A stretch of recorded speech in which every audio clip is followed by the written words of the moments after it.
Okay, first for prepping the skin, you always want to use a good moisturizer. So we're going to put this fabulous cream.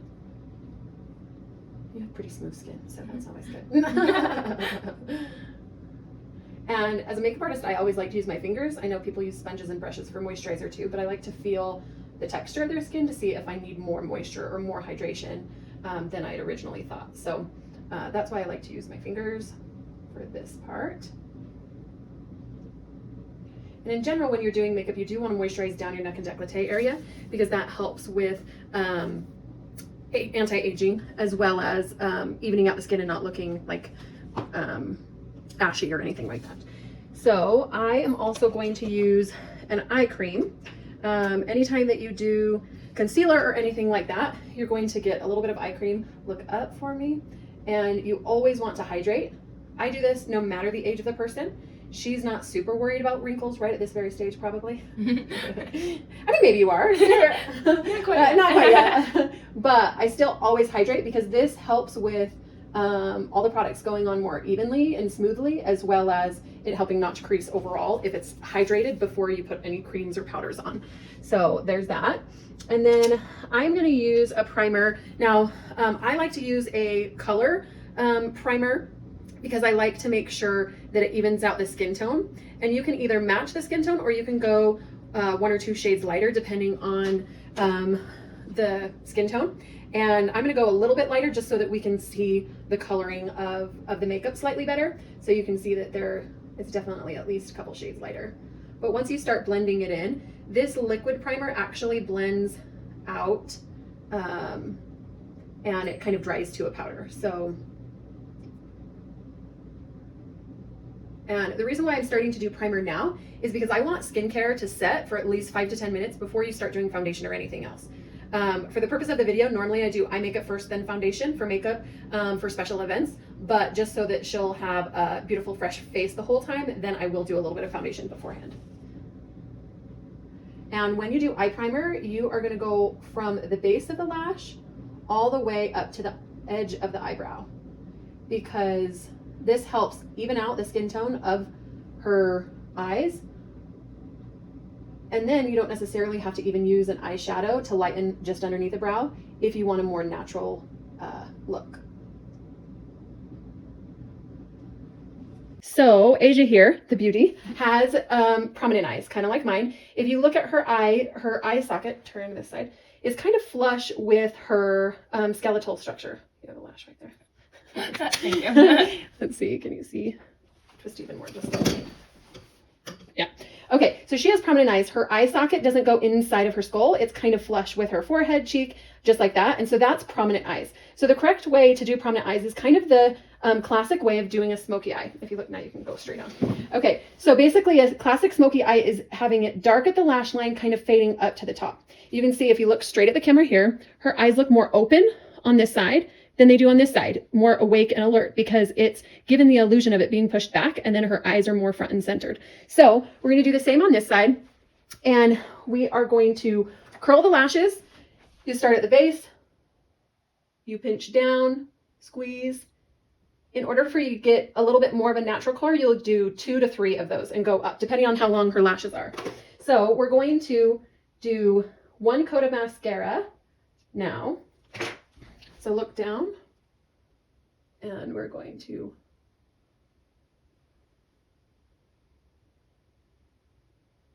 kind of wiggle it up.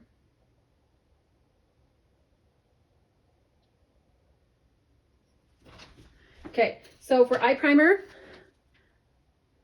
you can do the shade of her skin or slightly lighter. So I'm going to put a little bit of this eye primer on her eyes. You go from lash to all the way up to her brow. And I like to have a pigmented eye primer just so it evens out the skin color as well as helping the eyeshadow stay on better. So a couple of different ways you can do a smoky eye is starting at the base, trying to add the deepness, or you can add your lightest shades and add onto it. So I'm going to take down along the anti-aging line is diagonal from the corner of your nose to the corner of your eye. That's also how you find the end of your eyebrow. But if you stay within this line, it actually makes your eyes look lifted and not droopy or tired. So you don't want to fall below that. It will age you more and it's just not as complimentary. So you're going to go into the crease. Now she doesn't have a huge crease because she has the prominent eyes. But if you want to do kind of a standard way to apply makeup, you can highlight this center lid, but pushing back this crease gives the illusion of giving her a little bit more of a crease. Open your eyes. You can see how that is pushing it back. Okay, for a true smoky eye, I'm going to take that same color, but instead of highlighting, I'm actually going to take that color all along the base of her lid. So instead of starting off with black and dark and trying to blend up, you're starting with the lighter color into the crease, and then you're adding the darker pigmentation, and you don't have to fight to blend it out as much. So I find I like to do it better this way than the other way. So I'm going to take an eyeliner. I'm going to smudge it on her lash line and make sure that it's not a liquid liner. You want it to be one that will kind of smudge easily.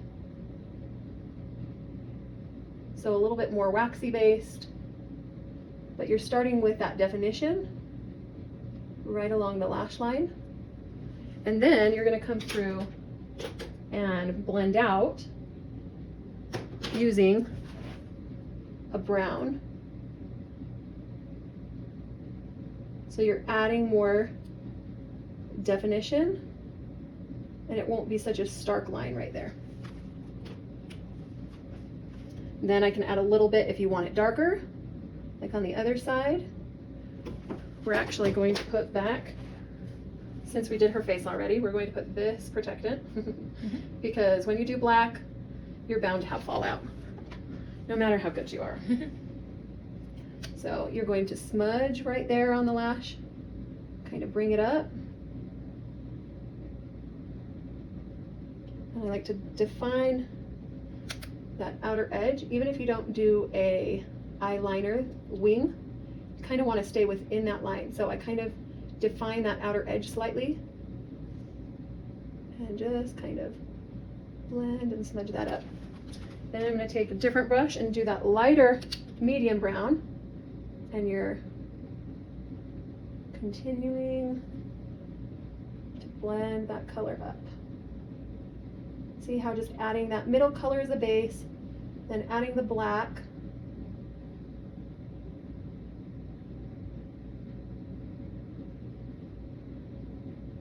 then you can always go back and add a little bit more and a little bit more based off of, open your eyes.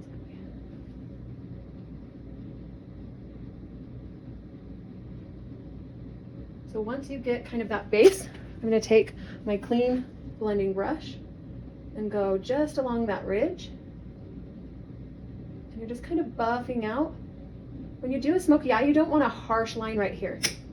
You don't want a harsh line here. You're wanting it to just look smoky. You want it to look blended. That's one of the keys that I find so many people that are trying smoky eyes or just eyeshadow in general is they're not blending enough. And if you've added too much dark up to the brows, you can always take a clean brush and add a little bit lighter shade just under the brow. I'm doing extra light to kind of point out. And then you can blend it out.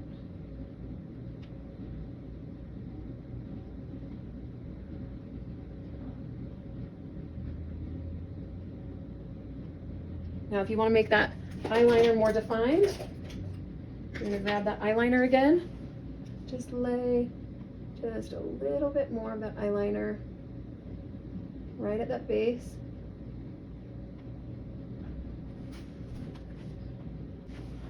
Okay, open your eyes.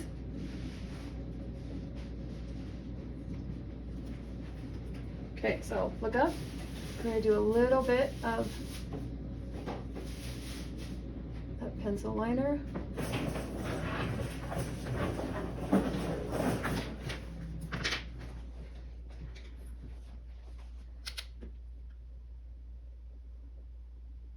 And again, it's just to add a little bit of the depth without it being a really strong line.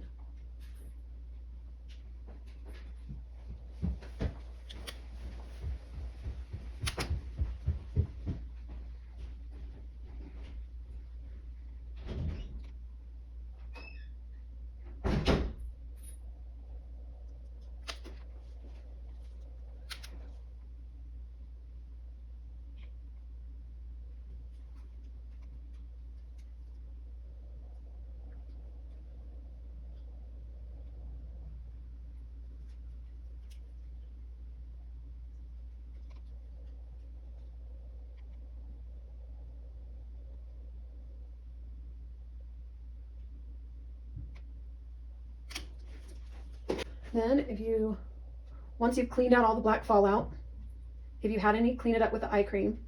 You can take a little bit of that concealer, kind of just go underneath, clean up.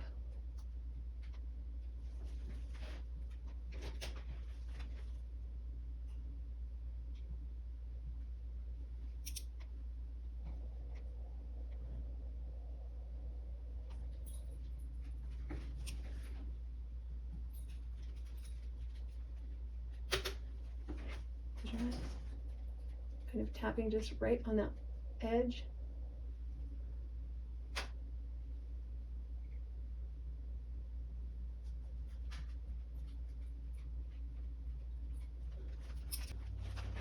Okay, one of the easiest ways I found is holding it vertically like this. So you're not going to poke yourself in the nose.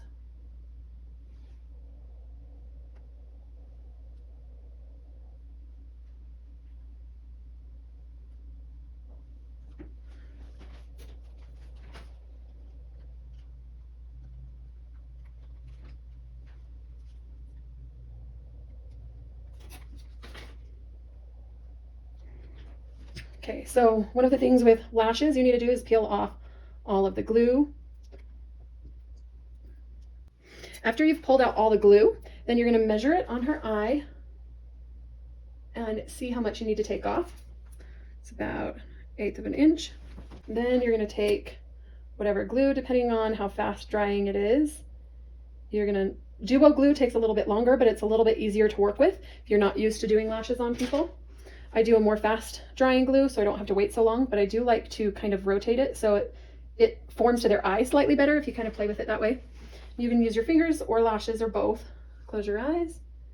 Then you're going to set it, make sure the edges of the lash are where you want to. Push in. Open. Now, once you've opened, if you pinch their lash to the fake lash, it will actually be more comfortable and it feels more like their own lash. How's that feel? Does it feel better when you do that? Yes. Okay, so what I want to show is that same anti-aging line that I don't want like eyeshadow to go from. You want to make sure that the lash also follows within that, so that the lash helps pull up your eye, not make it look more droopy and tired. So look at the camera.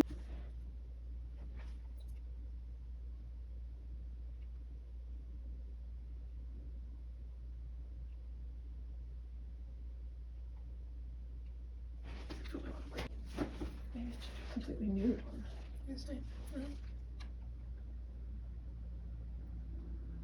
Nude tones go better with my Skin tone.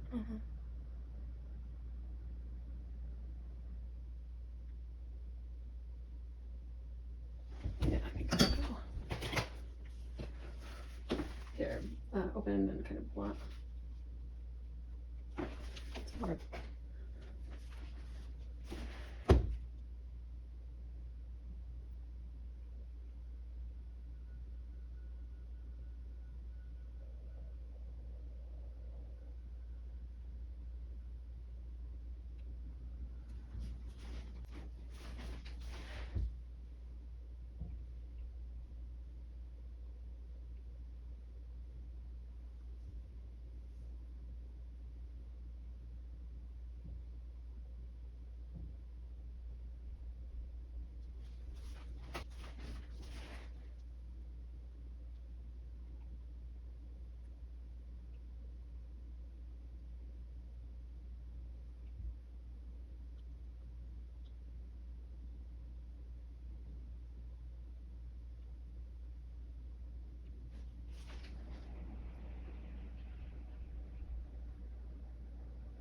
before we do final look.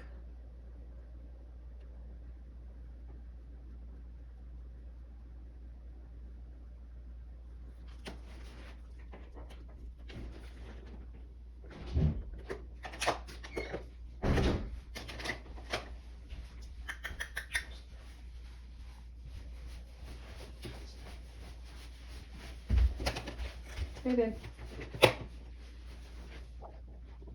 Okay, look at the camera.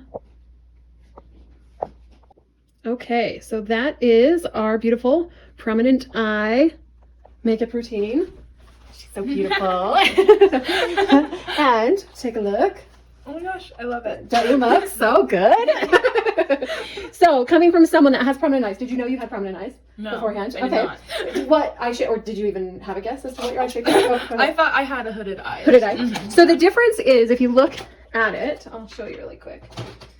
So look in the mirror. So hooded eyes, your lid kind of folds onto your lid like that. Do you see the skin flap kind of? Yeah. So it kind of folds, but not like a ton. So the difference, you can have prominent and hooded eyes. So I have prominent and hooded eyes because you might get it with age, but just know you don't really have hooded eyes now. But it's like where your skin kind of folds down onto your lid more. So it kind of covers your lid. Whereas yours folds slightly, but not enough to actually like cover up this lid, if that makes sense. Yeah. So the prominent part is where your eye is just flush with your skin, and that's kind of the difference between prominent and hooded eyes. So you can have both, like myself, but and you might get hooded eyes with age, but just in general, yeah, you have hooded eyes. So beautiful, beautiful. And